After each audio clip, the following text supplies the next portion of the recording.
Okay, so we're going to get started. So welcome everyone to our Monday night leadership Zoom. These are the people that are on our Zoom tonight want something better for their lives. Of course, there's so many of you on tonight. We've had such a great and exciting week this week. So many promotions within our team. I'm going to assume everybody here is in Isagenix. And if you're not in Isagenix, welcome to our call anyway. We love to have you here. Love to have you join our community. So tonight's call, I've been interviewing a couple of people the past few weeks. And tonight's call, I decided to call on my friend, Steven. He is my brother from another mother. As all of you know, we work well together. He's been a huge contribution to our team. He's a servant leader. He just promoted to 7-star Golden Circle. What 7-star Golden Circle means, I had to write it down actually and just really kind of, I don't know, just digest it because it's kind of crazy. He has the ability to make between $550,000 to $694,000 a year. He is just a super amazing, big-hearted guy. I met him, I want to say about 6 years ago. We met at a leadership retreat, and he was one of the people that staffed the retreat. I didn't know who he was at the time. And then a few months later, we both started in Isagenix. He, of course, is Lisa DeMayo's younger, nicer looking brother. Just kidding. Anyway, and he just gives from his heart.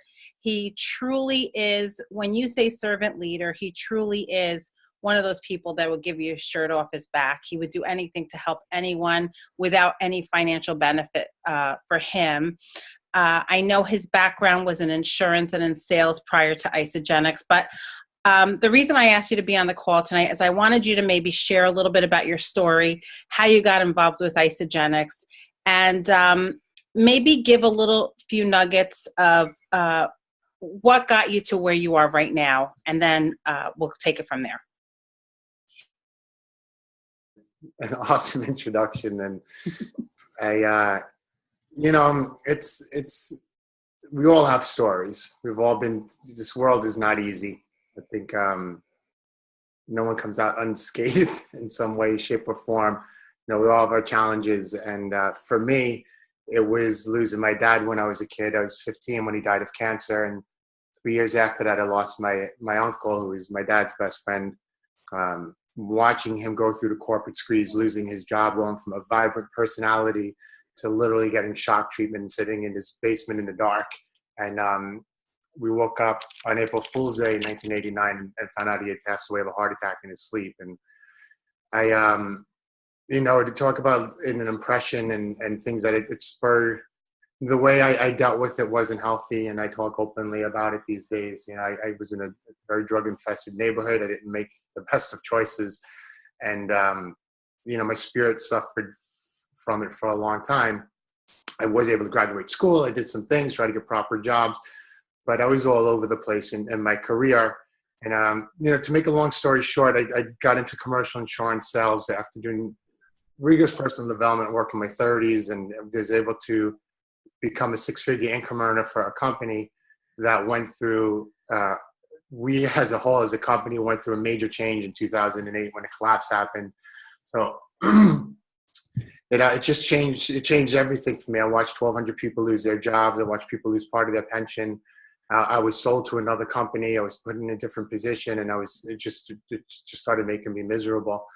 And it brought back a lot of what I saw as a kid, especially from my uncle had gone through, and there's also how I experienced my dad as just being in the grind, just weighed down by not having a lot of finances.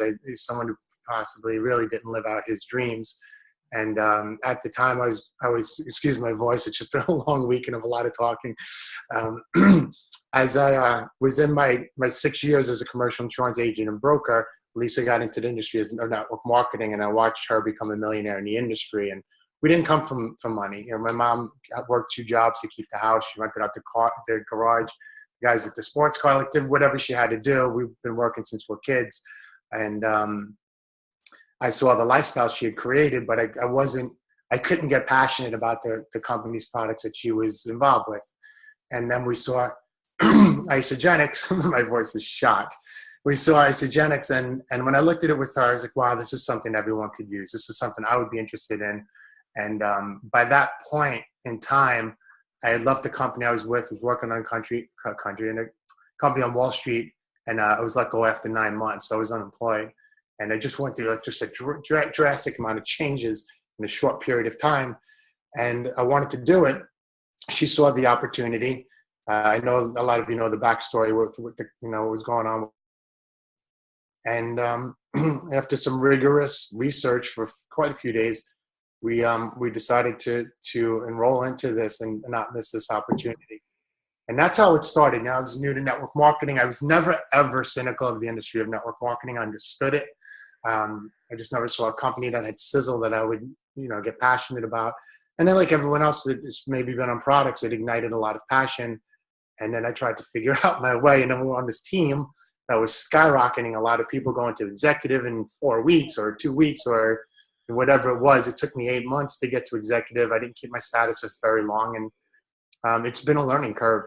And I was able to build relationships with people on my team as they came into the organization, and developed a really good relationship with quite a few of them who are now top leaders in our organization and are really pushing to be top leaders within the company. And I just kept going to events. I just kept going to events, and trusted the process and applied what I was learning. And, that's pretty much what I did, So let me ask you a question. So you got involved with network marketing. I know you were kind of resistant in the past with our previous network marketing company. How do you find it's different with traditional work? So like, you're not in corporate America. You kind of make your own hours. How do you keep yourself disciplined and motivated to stay focused and really do what you do? Because it's not easy to get to where you are unless you're doing really focused activity. Right. So, 40 years old, I'm 46 now. I'll be 47 this year. I went from a lifelong employee to an entrepreneur. And I had to learn it like anything else. I had to learn how people think. So I continue to go into environments of learning, personal development. Recently I hired a business coach to learn how people think. And as you know, I'm on YouTube every day. I'm a YouTube junkie. I watch a lot of personal development. I just learn how these people, what is it in their mindset? Shark Tank is a huge tool to learn. What is it about these people? What are the key characteristics of entrepreneurs? And, the way I see this is we get to be that spirit and have that drive without having the expense of running the business, which is putting in money into the investment of holding inventory, hiring employees, having office space, all of the stuff like that the Cougars do, which amazes me that, we just get to share this and create whatever income, we want to really without having to worry about all of the other. So you run your own business, what I'm talking about. So I saw that opportunity. I saw that opportunity when I finally made it to a big event, which is Celebration. And, I started running from there. It really took me 4 years. It's just my journey. It took me 4 years to get unwavering around this. And it's just, I'm battle tested. I've had everything scrutinized that you can possibly have scrutinized, from the ingredients to the products to the industry to whatever. But I know the integrity of the company, and I know their level of commitment, and that just keeps me motivated. So the transition for me was, it was just learning how entrepreneurs think and act, and a lot of that piece has to do with making sacrifices to get to where you want to go. And it seems counterintuitive sometimes, I would think, because we're used to, working a day and getting the day's pay, working the day's pay, having something at the end of the week. Where in this, the way I see it, to earn six figures, it's mandatory to learn, go to the core four events, learn what's going on with the company, and make those initial sacrifices and have some trust and stretch a little bit to get this into your, like really get this into your system as far as the learning piece, the community, and everything that comes along with the events. I hear you speaking a lot about personal growth and personal development. So how do you feel that that's played a role in where you are right now?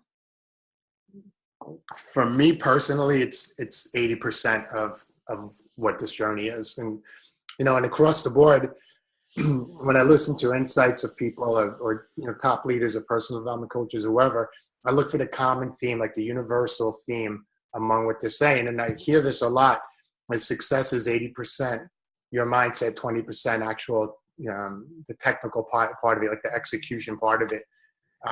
For this particular business, I find it's for me, it's the only thing that really helps me to grow in it, because there's not a whole lot really, if you think about it, to learn. We have all the tools. I'm not a doctor. I don't try to be.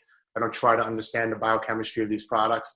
I know I put it in my body, made me feel good, and I know there's people a lot smarter than me that spend a lot more time in nutrition or their fields, that I can go to, listen to podcasts or send people a podcast or a science blog. That's all there. Like, it amazes me the amount of resources we have. So the bigger part in it for me is to get out of my own way and my self-doubt or whatever it is that may be a conflict, to keep me from growing within this and staying focused and being able to stay connected with the team and to stay motivated and to keep motivating people as best I can, or just to stay inspired and to hopefully inspire. Mm-hmm. So I hear a lot of it as your posture. So that's what I'm hearing from you. You have a posture that's, 10 feet tall and bulletproof. So what would you suggest to people? And I know what I would suggest to people, but what would you suggest is something that you do daily that helps you to have that posture? And again, I think this is different for everyone, but for me, I've learned to be in rhythms of quieting my mind during the day, which is challenging. People have different circumstances, families, business, jobs, whatever. I look to just sit quiet when I first get up, and then it's plugging into something daily. It's, again, either YouTube, reading a few pages in a book, meditation, prayer, a combination of all of them throughout the day. But there's something that we have. It's amazing that we have these podcasts, and only 25 minutes long. People can listen to it during their commute. I just learned. I look to stay. What I've learned from one of my mentors is to stay in the learning zone, and I look to do that. I do it every day. I just learn something new and keep my mind growing, and it helps my confidence level in this, which I think is a big piece to this. When you talk about posturing, I think it's just confidence. Confidence is simply a feeling, but all of that for me comes from powering up my mind. And again, just staying learning and listening to people that are helping me to grow. Yeah. And another thing that we really love about this business is the culture and the community, right? So you want to share a little bit about the culture and the community and what we have to offer people to bring them into this. It's not just about the products. It's not just about, selling them a 30-day system or a value pack. We have so much more to offer, and maybe you can shed some light into that, how you and I are both on the same level with this, how we enroll people into the community. Right. So David Wood, if you ever go to a university in action, or you see him at Celebration or kickoff events, the first page of one of my books, I wrote down something he said, change your environment and change your thinking. And I've heard also, the environment is stronger than the will. And I do realize that, to make any type of significant change, to really, if you look at anything that has some type of growth in it, there's a community aspect to it. Like Weight Watchers, Alcoholics Anonymous, churches, whatever. Community is important. We're wired to be interdependent. I believe as people, like we're just wired that way. So it's key. It's really important to get into the environment. For me, it's also seeing firsthand what's going on with this company. Rather than, it's one thing to have a product experience and ignite some kind of passion, but it's still a brown box coming to your door and some conversations. But when you get to be in an environment, be in people's energy, listen to different testimonials, have conversations with different people, That's the power source. It's like the power line. Like there's like one of my friends described it as like the transformer on the power lines. You know, you get charged up, and then until you get to the next pole, the line starts to sag a little bit till you get to the next one that powers you up again. And then it's fine. You know, at 40 years old, I knew what I knew. To learn something new would take time, like anything else. I mean, you go to school for 4 years to get an undergrad. Union workers go to, you know, an apprentice for 4 or 5 years before they develop their skill set. Like, this shouldn't be any different. So we have these core events to go to learn this new trade, if that's what you want. You know, if you want to earn the 6 figures, that's the route to take. But I also find within the community, as far as product users or anyone, even if someone's looking to earn part-time income, it's such a vibrant, healthy, healing community to be a part of, that it's still great to go there and plug into something that's phenomenal. Like, I've never seen anything like this, you know, to go to an event that's so uplifting, that's so honest and transparent and supportive, you know, and vibrant. There's a lot of healing that goes on in the community as well, along with the growth. So like, it's just awesome to see. And it just happened in Toronto, to see how people, you know, walls break down and people shift and transform just in a matter of a couple of days by being in an environment like this. Yeah. And for me, I know events are non-negotiable in this business. I know that's the education that we need. And not only the education that we require in this business, but also it's those whispers in the hallways. It's those friendships that you make, the connections that you make, sidelines that you get to know. I mean, we have so many even on the call tonight that, you know, we can rely on each other or lift each other up if we're down. You know, we don't always have to be financially connected, right? But I want to congratulate you, of course, for hitting 7-star yesterday. You're now authoring your own book, right? Should be coming out soon, which is really exciting. I'm so super proud of you. And you've just totally transformed before my eyes in the last 6 years. It's just truly amazing. The giving, loving, generous person that you are. You always invite people into our community. I feel like we've built our own culture within our team, not only within the culture of Isogenics, but we've built our own little culture within our own team. Did you ever imagine when you first started that you would make over $500,000 a year from your home? Was that something that you thought you would achieve within the first 5 years, or was it something that was like far off? It was off the radar. I didn't even know what that would. I still don't know what that's going to feel like, but I did know this. I I had the belief, and I had the proof from seeing Lisa do it, knowing where we came from, that if I very different than what I was, you know, than what I was doing, and I for me, if you're making 6 figures, if you're making 50,000, if you're making $30,000 or $40,000 a year in residual income, that's so powerful. Like, it's really difficult. I don't know where else you can generate that. Right? You need to save a substantial amount of money and find a consistent return on your investment. You know, or I don't know, you know, record some hit song or do something to generate residual income. It's very different. You know, I was a 6-figure income earner for 6 years in corporate America, but it wasn't residual. You know, I was limited in my time off, and my job was always on the line, and I didn't have all the write-offs I have right now.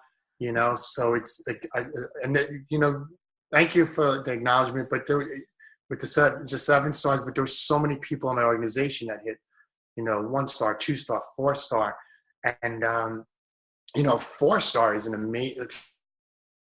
it's just amazing to get there and to see not only within our team, but across the board, like all these friends that have made these last 5+ years.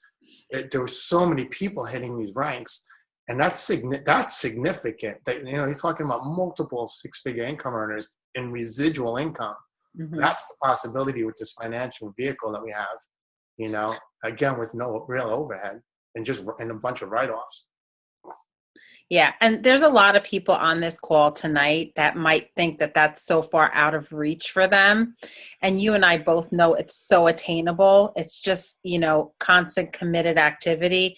It's when we kind of fall short and start and stop and start and stop is when it's harder to get there, but you still eventually will get there if you don't quit.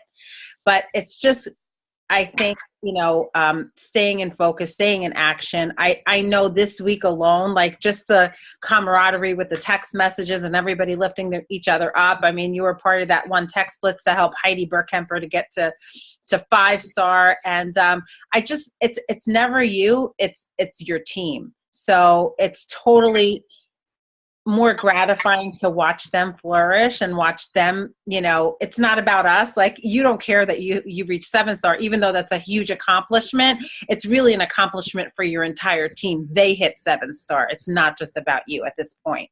Am I right?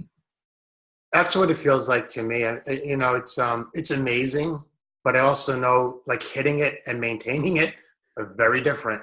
I've hit 6-star and you drop down to and I'm not complaining by any means, but it's kind of reminds me of the stock market. It goes, you kind of dollar cost average over your cycles. It goes up and down. It fluctuates like any other type of business. It ebbs and flows. You can gauge who's connected on your team. You can see who's committed, who's going to the events, who are building relationships together. Who you're locking arms with. So there's a little bit of a sense of security in that, where I've taken some risk because of it and putting more into personal development and stretching myself financially, and going into other networks and growing and learning more. But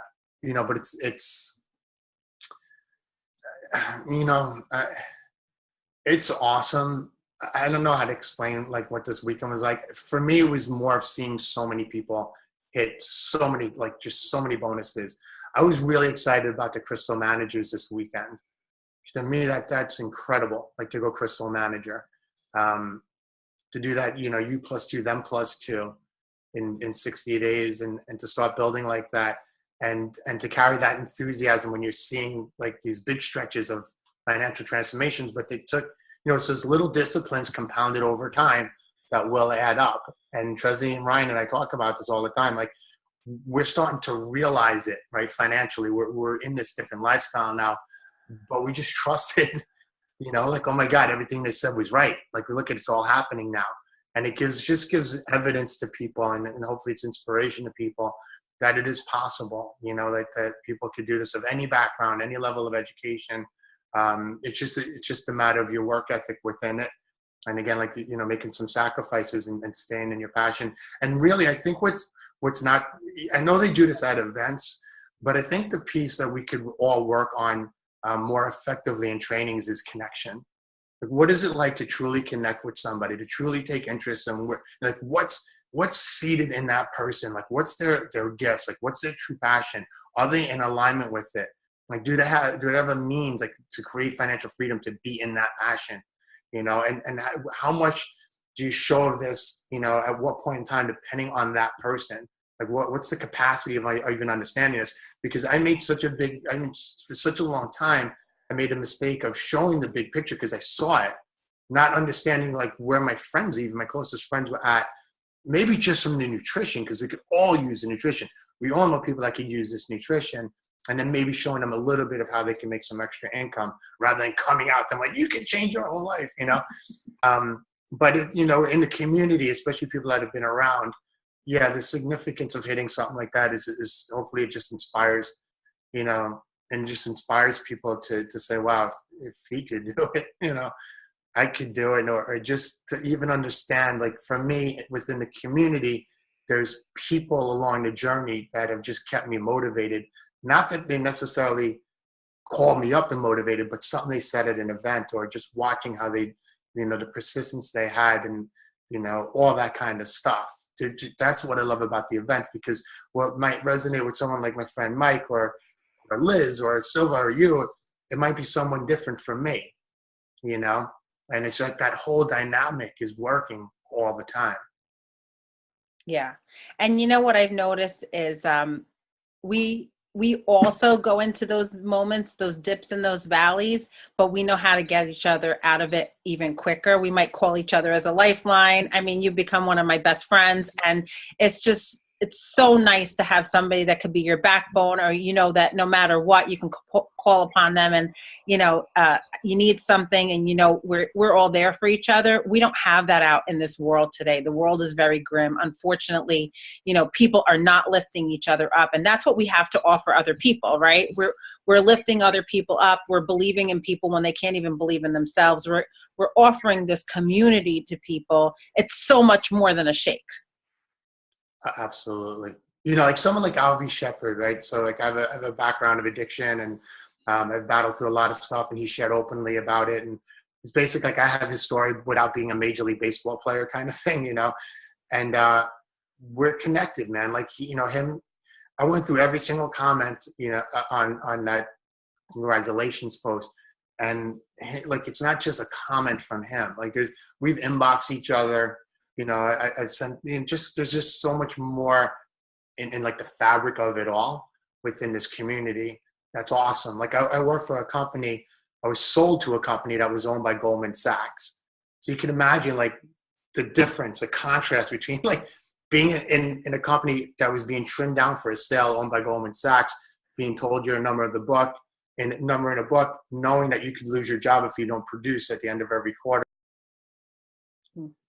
To a community that nurtures individuals and gives them a healthy mind and body program and loves you where you are, and you could just, you know, just go at your pace. It's just a very different experience. I don't know anything like this on this planet. It's like, it's amazing that we even have this, you know. So I've thought about it a lot of times, like the amount of gratitude that I have for Jim and Kathy Coover. The best way I could show them gratitude is to keep sharing this and kind of take myself out of the equation, you know, not worry if someone says no or whatever. We share this gift of health with people. And that's like my way to give back to Jim and Kathy, because collectively we keep this company strong. You know, it's great that we have it here, but we're the ones that keep it here. It's like our team, you know, it really truly is our company. It's just some of the parts, you know. Exactly. And it's amazing to me that, you know, it starts from them, that culture really is vibrant throughout this. You know, the people hold this space in this community with respect and regard for what's going on. And I think that just comes from all the honest shares that go on at these events. Now, tell me a little bit about what ISA Music Makers is. Again, you know, I always encourage people when you go to events, talk to people around you. I became friends with Lisa Landucci, who is an amazing singer based out of Oregon, and she's like the minstrel. She's just like an awesome person, and she loves to have you know, jams and connect with musicians around the event. So it started off like, let's get to know the musicians in this community, and we'll do some jams when the events happen. And now it's come to the point where I do coach some professional musicians who are on tour. She's just in the process of releasing a new album. So we created this music maker. I know Laura's on the call, and I don't know if Myron's on the call. And it's just a cool way for us to have a little bit of a niche in this community. I'm not like the star athlete by any means, you know, but I got a little, you know, community within this community of people that we can relate to and have some fun with that, but also have a different kind of conversation. Because it's like a peer group. Like, you know, a single mom is going to talk to a single mom. They're going to relate to each other. You know, musicians relate to each other too. It's just a cool thing that we look to create, to have this expand to more people. Yeah, and I'm blessed and honored that I was inducted into the ISA Music Maker. with my thing, you know, it's when you're on the road, or someone like my friend Shannon who's doing these gigs, and it's not easy to stay healthy, but you could use this nutrition, and it's amazing to see what happens with, you know, with people when they're like, wow, like Ted Nugent. I mean, he's a great testimonial for this, as far as you know, he's doing, you know, nonstop almost for 3 months out of the year, like 8 nights in a row sometimes at 67 years old. And he's saying this, he's thankful for how he's feeling because of this nutrition. Amazing. Exactly. We're so blessed to have you on our side, Steven, and as part of the team. I'm going to open it up for anybody who wants to ask a question to Steven before we end the call for tonight.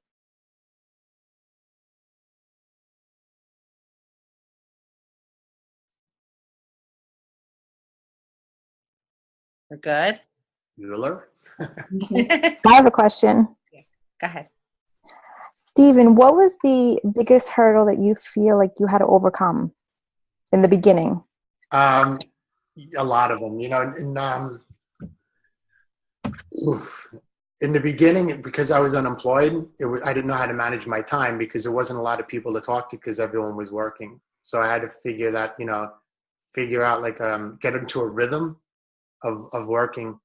Then there was a lot of times I talked to a lot of people that have stuck this out. So many times I just thought I wasn't cut out for this because, again, like the fast growth of the team that we're on, I wasn't seeing that, I wasn't seeing that type of success. And I just wanted to quit so many times, so just getting out of, for lack of a better way of saying it, like the stinking thinking type of thing, just to get out of my own kind of toxic thinking and just to really learn how to do it. I felt like transitioning out of sales, which I don't see this as, I see this more as building relationships, breaking out of like that transactional type of sales mentality where like I'm selling a product to somebody. Adriana, I guess I could say like learning how to learn about somebody took time. To really like know how to do that took a lot of time for me. To connect with someone and just learn how to ask questions so they could have a realization of the value of this. Does that make sense? Yes. And just, a lot of times sitting in my stuff of going to so many events and not being able to get people to the events. It was a big challenge for me. I'd buy a bunch of tickets and I would be the only one there. Like, I wish so-and-so was here, I wish so-and-so was here. But there was always enough. There was like always enough to keep me going. There was always enough money. There's always something. I just had enough to not make me, and I did not want to go back to that boxing way of living. And as tempting as it would seem, or as it got, to just, if I just do this job or that, it's just the situation I was in being unemployed. Those are some big challenges in the beginning. And it didn't hurt to hang out with a bunch of beautiful women, right? Yeah, you can inspire. And there's that's why Joe's getting into this. The move, Joe. We all have, look, we're human, we have feelings. You take things personally. There was very big frustrations and people I put high expectations into. If I had this person enrolled, it would be great for my team and all that kind of stuff, and then they don't, or all of those kind of ups and downs. I think that's just part of like the journey with all of us. But more importantly, I think, is what kept me going was stuff I heard, like looking at Alexis Romano, her income, how it just, grew over 5 years, such relatively small amounts. And then she had this huge jump in income. Remember when Eric Worre said, like, this business will test your threshold. It's going to test your threshold to see like almost like where your conviction is around this. Like those types of things just kept pulling me forward and forward a little bit more. Mm-hmm. Jen Block is asking, what is the best way to prepare someone for ICU? It's going to be their first event, and she bought her ticket before she got hers, and now is beginning to start sharing and just did her first Facebook post tonight. Or last night, sorry. What do you mean by prepare that? They already got the ticket? Yeah, she can't speak, so. No. I mean, I don't know if there's any way to prepare. Just get your butt in a seat and sit there and open your mind up and listen. I mean, I don't know if there's any preparation for these events at all. The only thing I look to do now is inspire my team to work toward building their teams, to get their teams to the events. Because I know once you get a person to see it, when they're ready to see it, your business can look what happened to Tresley and Ryan's team after coming out of RWK, all those rank advancements. Yeah. That's powerful. And the real word that you said is go there with an open mind, mm-hmm. and just trust the process. So many times I see people are chit-chatting in the seats or going to the bathrooms. I know Jimmy Smith never leaves the room. He goes in there at 8 o'clock in the morning and he's there till 5 o'clock at night, and he doesn't even leave to go to the bathroom. Yeah, It's amazing. How old is he? 82?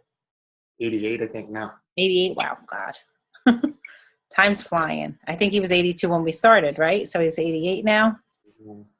Listen, and he's built, I don't know how many millions of dollars. It's probably over $60 million in the past. I think it's 35 or 40 million that he's done with Isogenics. In 14 years. That's amazing. Anyone else have questions for Steven before, because, we want to be mindful for everyone's time. It's 9:36 now. We have a few extra minutes. Hi, Susie. It's Mike. A question for Steve. Go ahead. And this is in relation to what you had mentioned earlier about a lot of the highs and lows. Steve, I know what you do now, knowing you well. I know what you do now to keep your focus. You tune into a lot of podcasts, and you were mentioning YouTube and a few other things.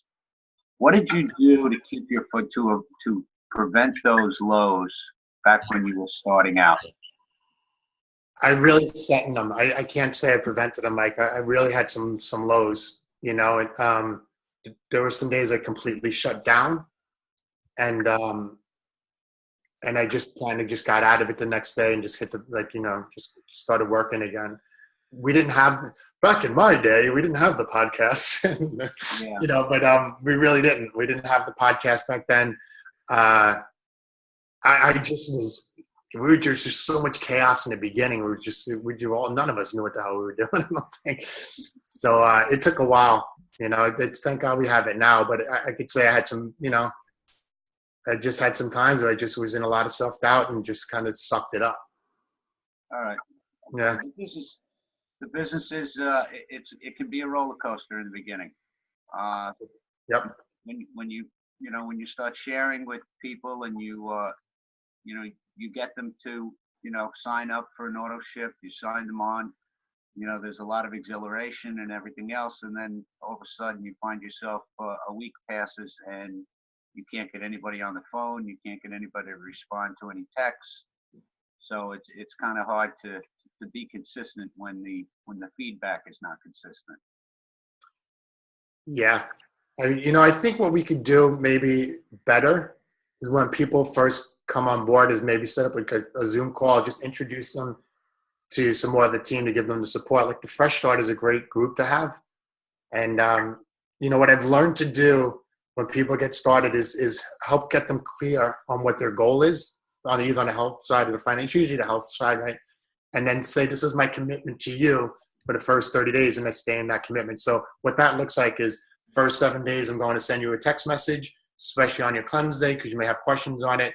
We'll check in like midway through, and then we'll see if you want to move forward, like how you're progressing with this. And I learned to pay a lot of attention to people in the first couple of weeks. People really appreciate that because, like Sue, as you were saying, I don't know how often people get that kind of relationship, or someone really taking interest in their life. The corporate world didn't feel that much like to me. I was lucky to maybe find a senior executive that would give me some time once in a while, So I've learned to be more connected early on and find out, help get them clear on what they want. And then my posturing is, how could I support you to get there?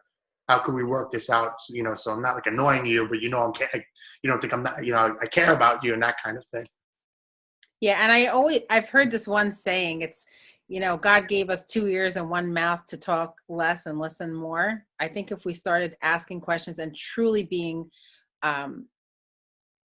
interested in other people, you'll find out what their why is and why they want to really do this. I think that's really helpful to uncover why they really want to do this, not just, what they're looking for, but why are they looking for it. Thanks, Mike. That was a good question. Did that help you, Mike? Was that helpful? Yeah. No, that's fine. Thanks. Anyone else before we wrap up? We're good? Okay, Steven, I so appreciate you. Thank you for taking the time out tonight. I know usually you have a group that you get together with on Monday nights, and we all love you. Congratulations again to you and your team. All right. Good night, everyone. Bye, everyone. Bye. Bye. Congratulations. Bye. Thank you. Congratulations. Hi, Steven. Congratulations, Steven. Thank you, Stephanie. Congratulations. Okay. Thanks, guys. Good night. Congratulations. Bye.